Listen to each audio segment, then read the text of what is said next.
Srbija je identifikovala potrebu za nabavkom modernih protivvazdušnih efektiva i tako postavila sebi nove domete u odbrani neba iznad države.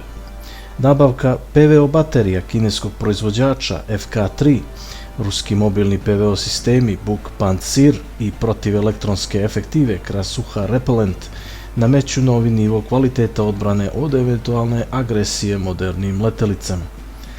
FK3 HQ-22 ili Hong Ki-22 je protivvazdušni raketni kompleks srednjeg dometa do 100 km po daljini i do nekih 30 km po visini. FK3 je modernizovana varijanta starih sistema FK2, HQ2, HQ12, dovedena u situaciju da djeluje na efektivnije ciljeve. FK treće generacije je u standardnoj upotrebi Kineske narodne oslobodilačke armije i ima redovna borbena dežurstva kao sistem ili podsistem dopune i zaštite strateških raketnih sistema kineske odbrane. FK3 izvozna varijanta sa ili bez hladnog lansiranja gađa vazdušni cilj na 100 km razdaljine po principu sličnom supersistemima 300 ili S-300 brzinama preko 3 maha.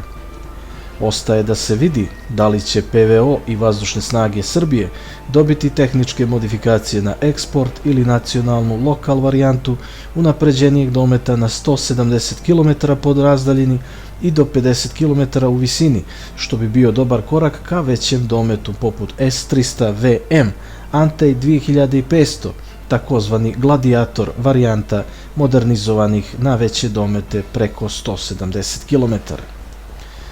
Buk M2, modernizovana varijanta mobilnog protivvazdušnog raketnog sistema klase M1A kratkog dometa, je također izbor Srbije. Dva diviziona Buka mogu efektivno zaštititi vazdušni prostor branjenog sektora do 52 km, a po visini 25 do 26 km. Ukoliko u sklopu diviziona dođe i kompozicija Buk MB, bjeloruska modifikacija, to bi išlo i na 5 do 8 km preko dometa. Zanimljivo je istaći da je Rusija razvila i trojku Buk M3, koji se uključuje u klasifikaciju srednjeg dometa preko 70 km u daljini i 35 km u visini. Krasuha eksport varijanta ili Lokal 1RL 257 je također predmet pazarenja. Krasuha je sistem protivelektronskog dejstva koji ometa obara bespilotne sisteme, rakete vođenog i samovođenog karaktera i avijaciju. Ukoliko bi četvrta generacija dopala odbranu Srbije, to bi bio dobar pokazatelj pokrivenosti vazdušnog prostora i u pasivnom modu dometa 250 do 300 km+.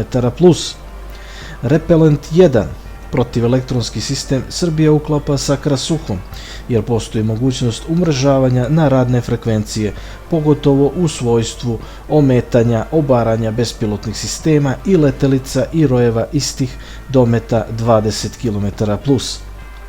Pancir S1E ne treba posebno predstavljati.